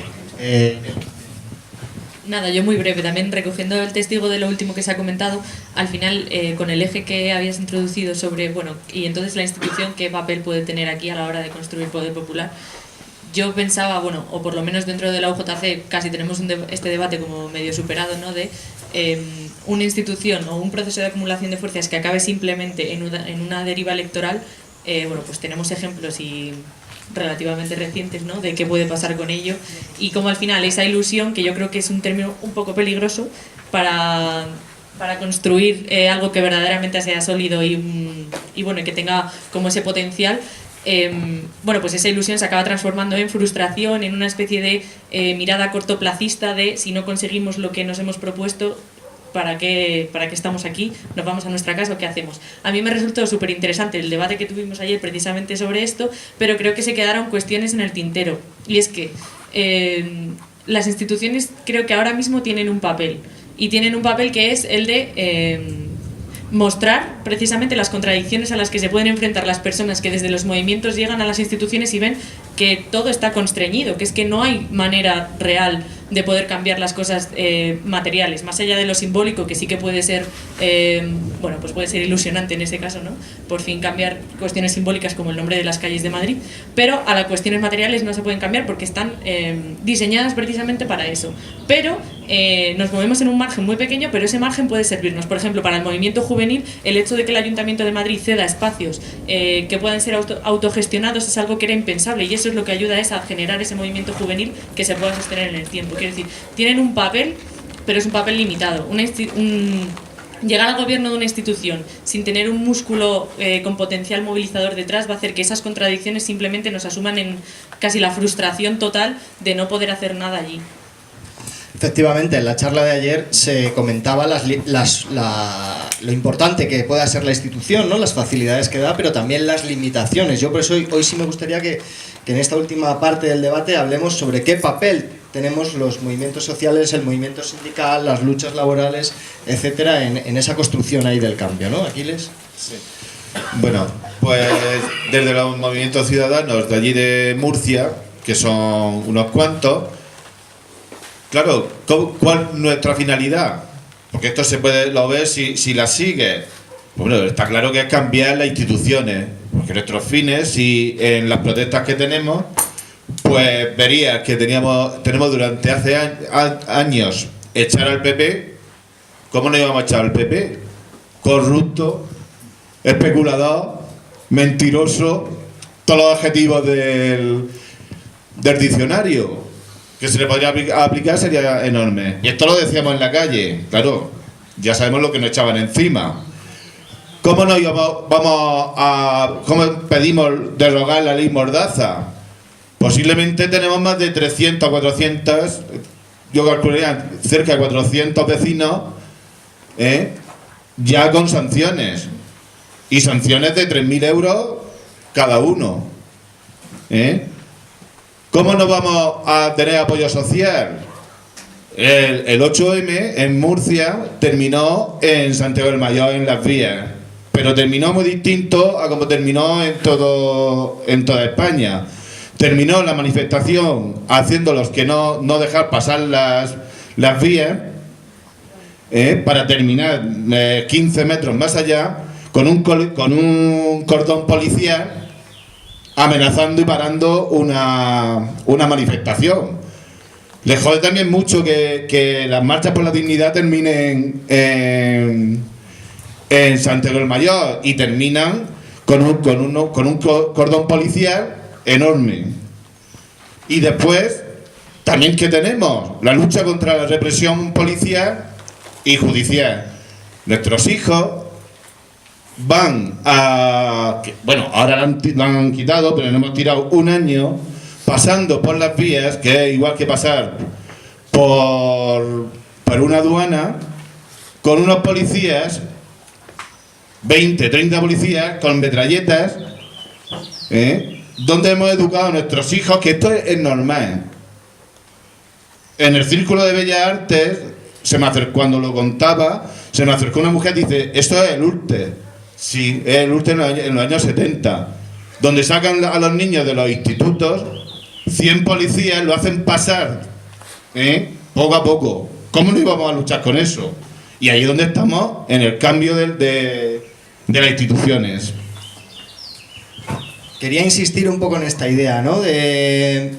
Quizá yo tengo una sensación de que ante un momento de ataque de la crisis que surgió, la gente empezó a salir muchísimo a la calle, ¿no? Bueno, fue el 15M, pero hubo otras movilizaciones antes, que era un 19 y muchas después, por temas concretos. Quizá, no sé si pensáis que hubo también cierta frustración de que esas movilizaciones no llegaban a más, y entonces ahí se plantea lo electoral como una posibilidad de solución, de bueno, aparte de la movilización tenemos que estar en los gobiernos.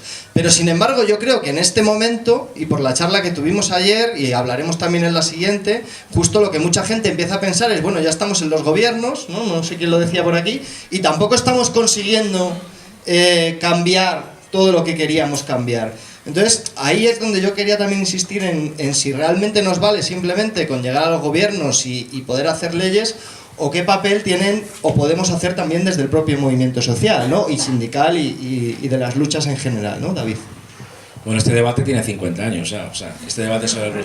Vamos a ver, y fíjate, la experiencia la tiene estamos en la Casa del Partido Comunista de España, ¿no? En este caso el Partido Comunista de Madrid. Ya ha habido una experiencia de este tipo. La transición fue eso.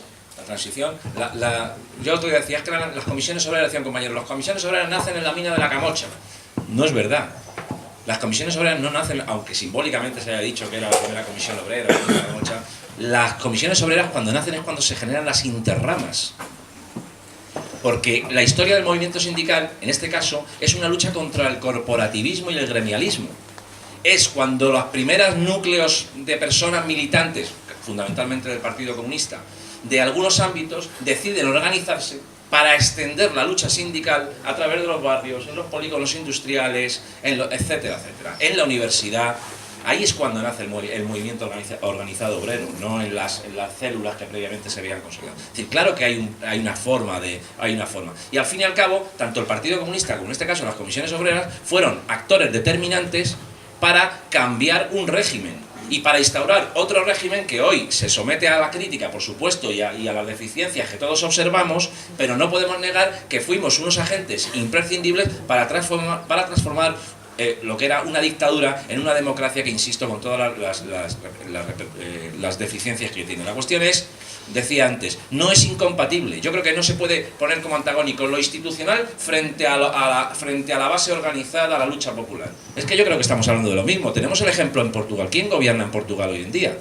El Partido Comunista de Portugal está gobernando en Portugal, está en las instituciones. Y segundo, ¿qué son instituciones? El Partido Comunista de España es una institución. Las comisiones obreras son instituciones, no me estaba refiriendo a las administraciones.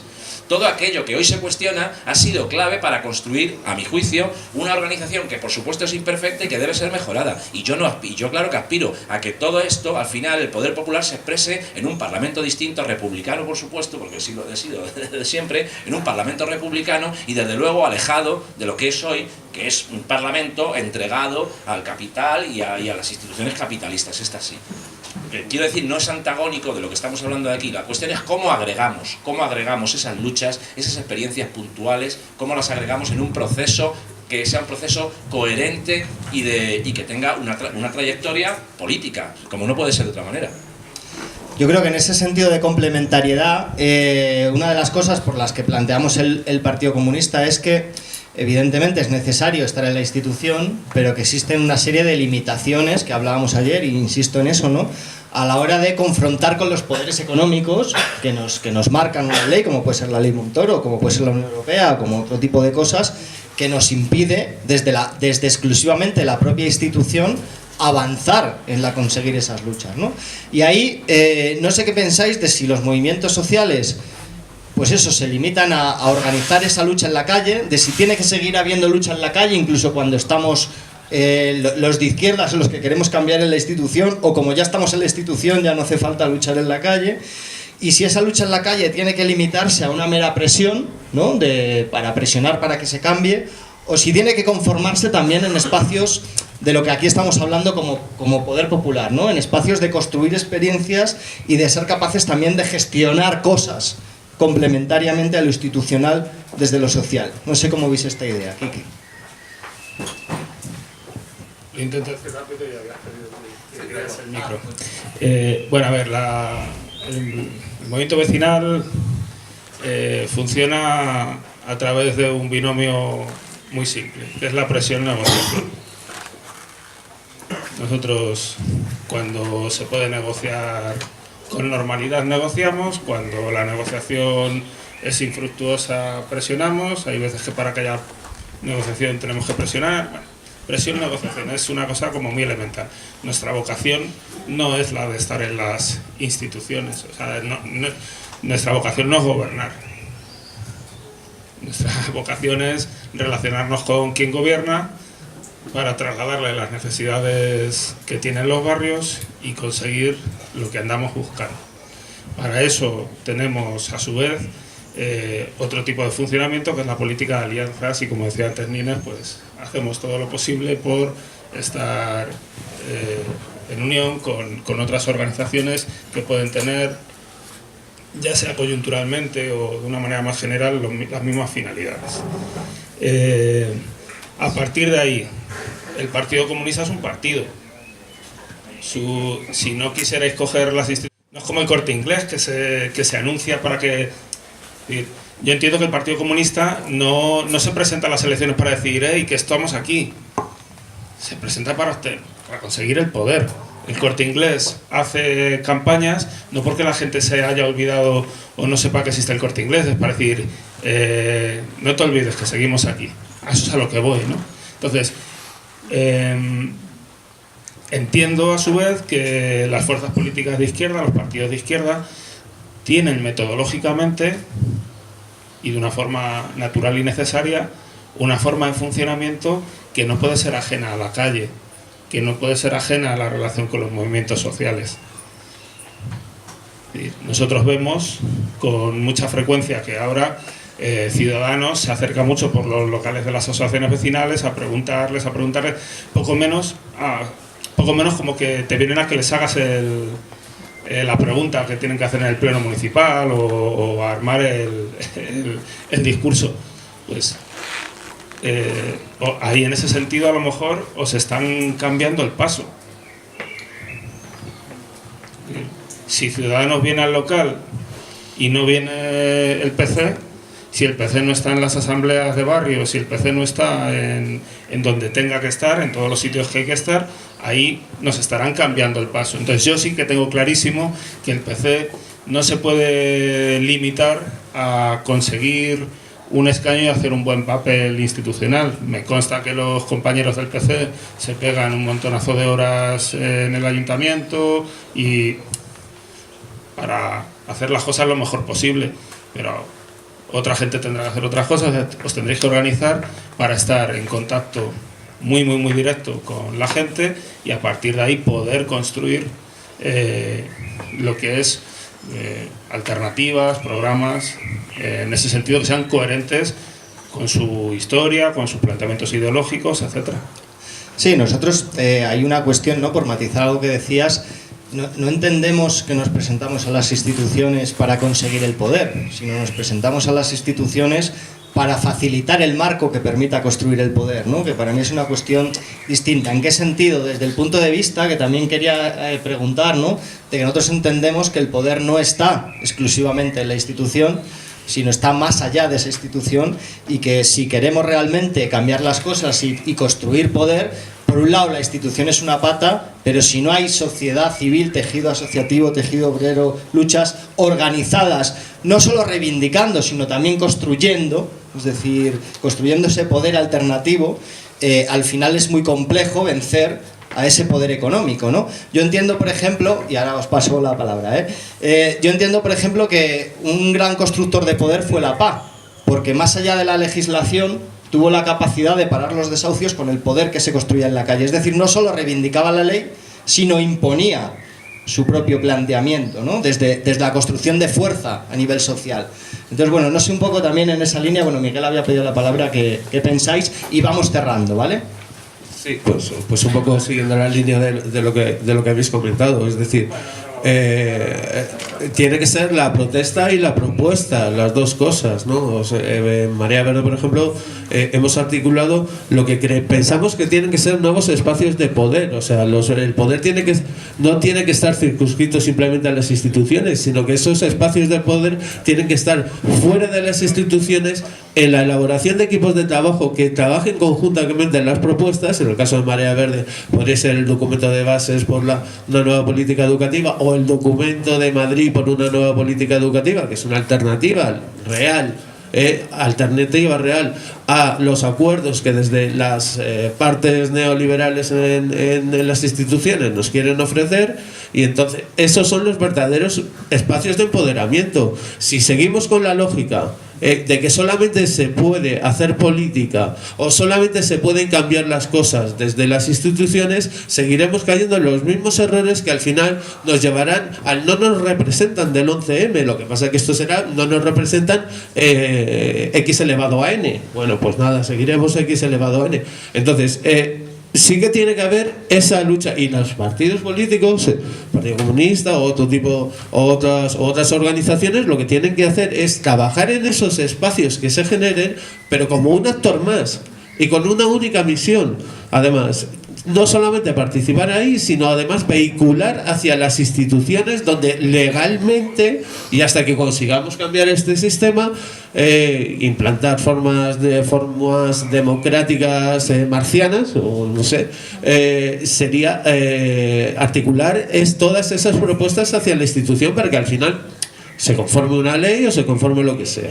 ¿Vale? Bueno, hablando un poco de la parte institucional, movimientos sociales y también como construcción de poder, tenía dos ejemplos que son sorprendentemente uno negativo y otro positivo, y la sorpresa viene, por ejemplo, el primero sería Podemos, ¿no? Claramente, Podemos surge, al final no sería tanto un partido como una plataforma electoral, a lo mejor. Claro, y viene de un momento en el que, en el 15 me había dos almas, una que era proceso constituyente de cambio de régimen y otro que era preséntate a las elecciones, ¿no? Y entonces, bueno, pues eligen esta vía. Y lo sorprendente es que esta vía ha acabado diciendo si se puede a investir a Pedro Sánchez, que claro, entonces acaban como en una forma muy ridícula de eliminar. ¿Y eso por qué pasa? Pasa porque es una plataforma electoral, porque no hay un poder popular fuera haciendo la suficiente presión, o ellos no lo han sentido o han pasado de eso. O sea, exactamente sí que existía, pero bueno, es que han decidido la otra vía. Entonces acaba en eso, ¿no? Y acaba diciendo, y acaban haciendo un referéndum sobre dónde tienen que vivir, mientras que en la otra están haciendo un referéndum sobre el no es no. Quiero decir, es que se están enfrentando. Entonces al final dices, joder, es que acabas de matar la posibilidad que tú querías construir, porque esto me hace aquí. Sin embargo, hay otro ejemplo. Y es de nuevo Cataluña, ¿no? En Cataluña hay un partido político que es el PDeCAT, que no es ni siquiera de izquierdas, pero que hay un poder popular fuera en la calle que les fuerza a destruirse como partido. Entonces Convergencia y Unión desaparece, a constituirse un nuevo partido y a llevar un proyecto político hasta el extremo de que su presidente esté exiliado en Bruselas. Es muy diferente. Y tiene que ver simplemente con que en ese otro lugar, en la calle, hay una presión que les ha llevado a tomar unas decisiones que irían incluso en contra de sus propias perspectivas, si lo piensas, hace 6 o 7 años. Entonces, quiero decir, es fundamental el poder institucional. No sé, nosotros lo saludamos en su momento pensando, joder, pues 80 parlamentarias que más o menos no son pro régimen, bueno, si sumas ahí diferentes, por un cálculo aproximado, joder, pues está muy bien, pero claro, acabas viéndolos si se puede. Entonces, y sin embargo en el otro lado, y eso es por el poder popular, y pues también, de nuevo, es cierto lo que dices de la ilusión, pero hay que jugar con las dos cosas. Hay que jugar con la realidad, pero también hay que jugar con la ilusión, y en Cataluña sí que ha existido, de hecho, esa ilusión. Entonces, de nuevo, es plantear un proyecto político que permita ir aglutinando, que, bueno, pues me alegra mucho que el compañero esté de acuerdo, que para nosotros es un proyecto republicano, y es un proyecto, y entonces en un proyecto republicano, independientemente de que tú entres en esas instituciones, si tú estás en un proyecto de cambio de las instituciones, harás todo lo posible por cambiarlas y no acabarás confundido o en una especie de gritos casi ridículos. estamos abriendo muchos debates y nos queda muy poquito tiempo. Entonces, bueno, yo sí os pediría que ya os voy pasando para que respondáis lo que consideréis, pero que vayamos también, para cerrar, pues si queréis también lanzar alguna propuesta o ideas de cómo avanzar o de cómo se puede ir construyendo mayor tejido o fortaleciendo la unidad en esta línea de lo que estamos trabajando, ¿vale? Aquiles. Bueno, ahora para ser sincero con todo y lo que he dicho antes, dejo de ser activista por el soterramiento y soy el vocal de Izquierda Unida en el Distrito Sur de Murcia, para que no politicen lo que voy a decir. Bueno, creo que nosotros sí que estamos trabajando en el cambio real de las instituciones y yo entiendo que nuestro trabajo, y es lo que estamos haciendo allí, para poder hacer un poder popular, lo hacemos y creemos que hay que empezar desde abajo. Supongo que aquí se puede decir las juntas locales, que es la traducción de una junta municipal, haciendo la intervención de los ciudadanos para llegar a una participación real de la democracia. Y en las juntas que sí movemos dinero, que sea un dinero y es un acercamiento, el acercamiento máximo que se puede hacer a los ciudadanos, sí podemos trabajar para que empiecen a tener esta conciencia social de participación real. Cambiar por la parte de arriba es muy difícil, pero hacer que los vecinos puedan empezar a entender que con el dinero que tienen cercano pueden decidir qué hacen en su barrio, es muy importante, y creo firmemente que aquí es donde podremos empezar a hacer el cambio en la sociedad. Bueno, yo realmente, para cerrar, quiero referirme al objetivo común que representamos de alguna forma todos los que estamos y todas las que estamos aquí. Y claro, son objetivos comunes que son utopías, por supuesto, o como diría una concursante a Miss Universo, la paz mundial, eso es lo que queremos. La transformación, la igualdad, queremos que ya no haya esa división de clases sociales. Bueno, o sea, queremos una transformación del sistema. Y eso son utopías. Se habla de que la igualdad, por ejemplo, se puede conseguir entre hombres y mujeres de aquí a unos 400 años. Yo espero que después del 8M sean 200. Pero lo que sí tengo claro es que las estrategias para luchar por esas utopías, por esos sueños que son los que nos van a mantener en esta lucha, tienen que ser inclusivas, tienen que ser incluyentes. Tenemos que entender que tiene que haber como dos esferas: la esfera de unámonos todos y todas, y la esfera de yo como individual, ¿qué voy a hacer? Por ejemplo, no bastará con una herramienta como es un marco jurídico. Es necesario, y vamos a luchar por un marco jurídico, por un gobierno que implemente políticas públicas que nos lleven a nuestras utopías. Vamos a seguir haciendo acciones de calle, vamos a seguir buscando todas esas estrategias marcianas que sean necesarias, las que no existen no las inventaremos, con tal de llegar a esa utopía. Pero pregunto, tenemos que hacer ese cambio de transformación, de una sensibilización entre los hombres y mujeres, entre la humanidad que estamos aquí. Porque si los hombres no comienzan a renunciar a sus privilegios de hombres y a adoptar sus responsabilidades desde la misma casa, si el movimiento feminista no incluye las reivindicaciones de las minorías, de las mujeres gitanas, de las mujeres racializadas, de estos colectivos que somos tan diversos, no vamos a lograr esos objetivos.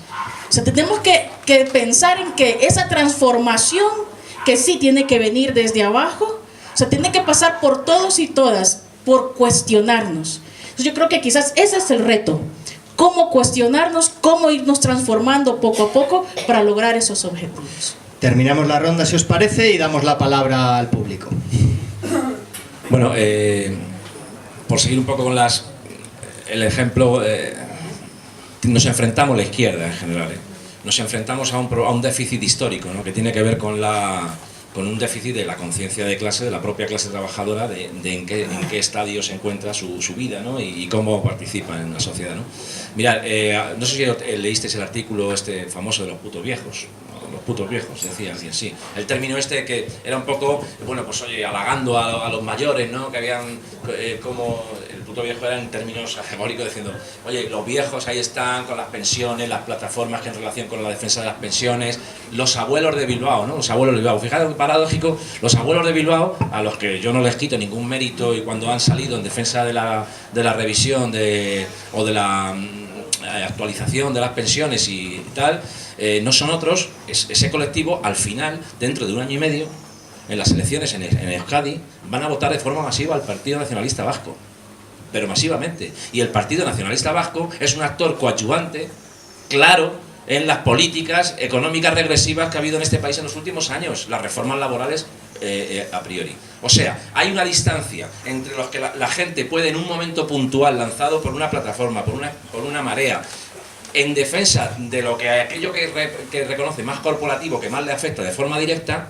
entre que haya un proyecto político que él entienda que defiende sus intereses. Es decir, cómo una persona que se manifiesta en contra de la reforma del año 2013 de las pensiones puede luego ir a votar al PNV, que fue un actor coadyuvante en esa misma reforma. Es paradójico. ¿Qué ocurre? ¿Qué le ocurre a esa persona, a esa abuela, a ese abuelo que hace eso? Pues un déficit que es el que tenemos en el conjunto de la izquierda, de la clase trabajadora, de saber dónde se encuentra. Y es imprescindible que la clase trabajadora, y además eso a través de cada uno de los movimientos que estamos aquí representados debemos implementar, es crear esa conciencia.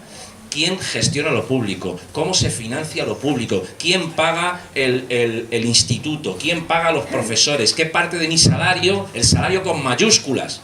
No el salario que yo me llevo a casa, sino el salario, lo que cuesta mi trabajo y que yo a través de los impuestos estoy disponiendo para que la institución, en este caso, administre.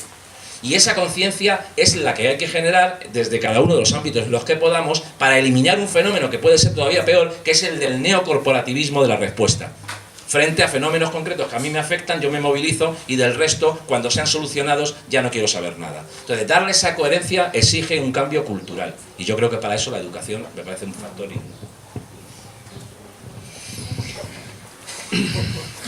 Bueno, voy a intentarlo. Desde mi punto de vista, no hay nada más sano que saber dónde está cada uno. Si yo estoy en una asociación vecinal, tengo que tener bien claro que no soy el alcalde. Como entiendo que si fuera el alcalde tendría que tener claro que no soy el de la asociación vecinal. Y esto me parece sanísimo. ¿Qué significa? Que no puede haber un gobierno compartido en algunas cosas, que la participación no la podemos llevar a ciertos elementos, no tiene nada que ver. Se puede tener perfectamente un sistema de gobiernos, de partidos, y que esos gobiernos, incluso que tengamos leyes, tengamos normas, que permitan la toma de decisiones en cosas concretas, en momentos concretos. Que la ley incluso obligue al diálogo necesario con la sociedad civil. Infinidad de cosas de estas las podemos construir, las podemos regular. Pero malo será, a mi modo de ver, que el que no es el alcalde o la alcaldesa se crea que lo es. Me parece una cosa esencial. Por lo tanto, entiendo que malo será que un partido político piense que su papel no es gobernar, que es a lo que me refería con tener el poder. Si un partido político renuncia a gobernar, pues igual se lo debería hacer mirar. Es mi forma de ver. Como creo que si una asociación se piensa que su papel es gobernar, se lo debería hacer mirar y a lo mejor debería convertirse en un partido político. Evidentemente, tenemos unas leyes que no son las que queremos, que no son las que necesitamos, que no facilitan la participación, que ignoran continuamente el papel real que tiene el gobierno. Hasta ahí absolutamente de acuerdo. El asunto está en también no hacernos trampas entre nosotras y nosotros. No hacernos trampas con la dialéctica. La dialéctica no está para quedar bien. La dialéctica está para poder explicar con palabras lo que tenemos en la cabeza, punto. No en hacer frases que suenen bien. Quizá por eso yo hablo como hablo. Entonces, me parece esencial que los movimientos sociales estemos coordinados, que los movimientos sociales dialoguemos, que lleguemos a acuerdos, que le pongamos encima de la mesa a la institución lo que queremos. Y por supuesto que estemos en la calle cuando tenemos que estar. Es decir, lo típico de no es si hay que ir se va, no. Hay momentos en los que tiene todo el sentido del mundo estar en la calle y momentos en los que no tiene ningún sentido estar en la calle. Porque a lo mejor hay que estar haciendo otras cosas.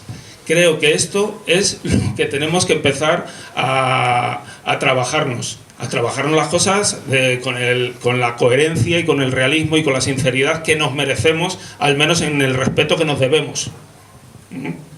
Si nos olvidamos de ese respeto es cuando empezamos con los bailes de palabras, los bailes de ideas y las cosas raras. Y a mí eso me chirría.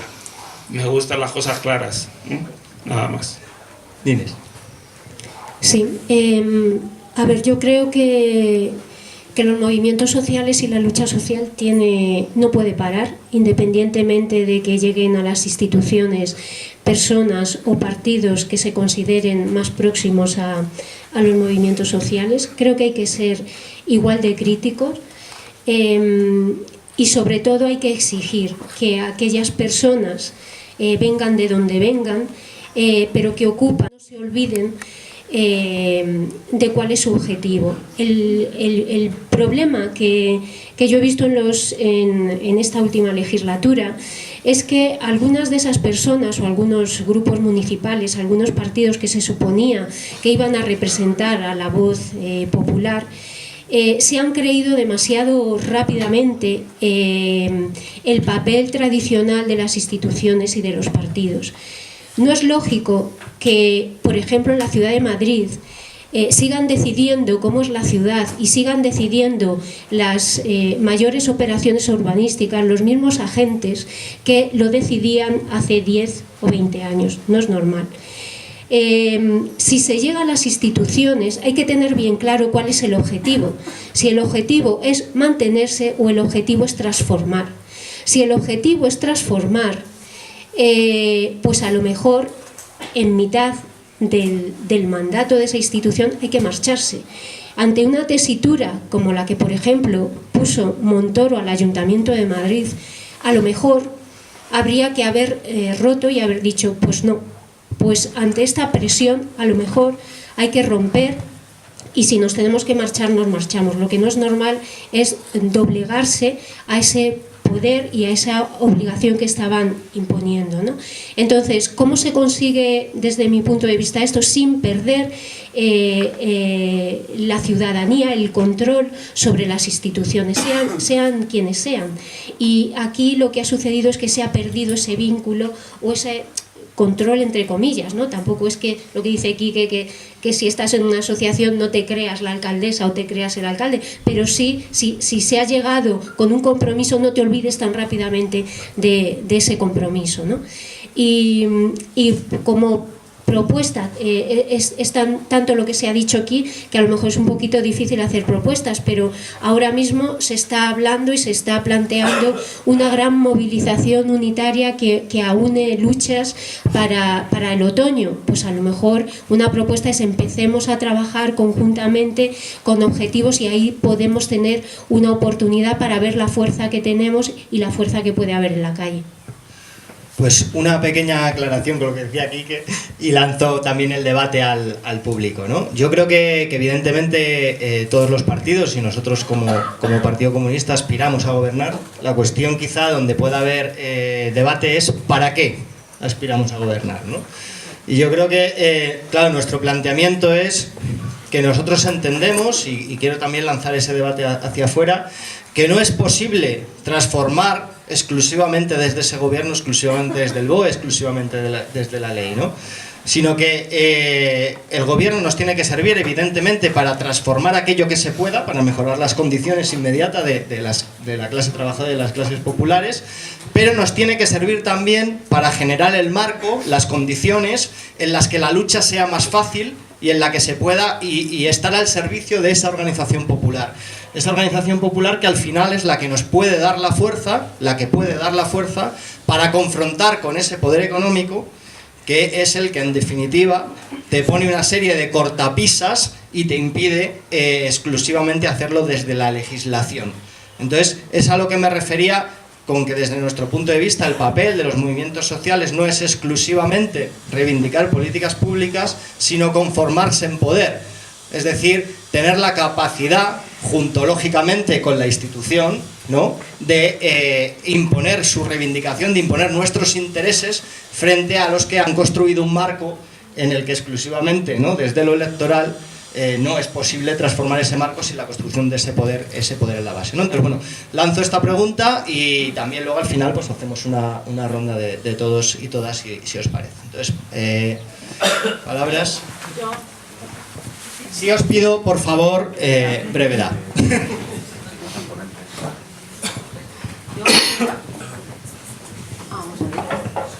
Sí, a mí me inquieta un poquito que aún ahora los movimientos sociales, en general,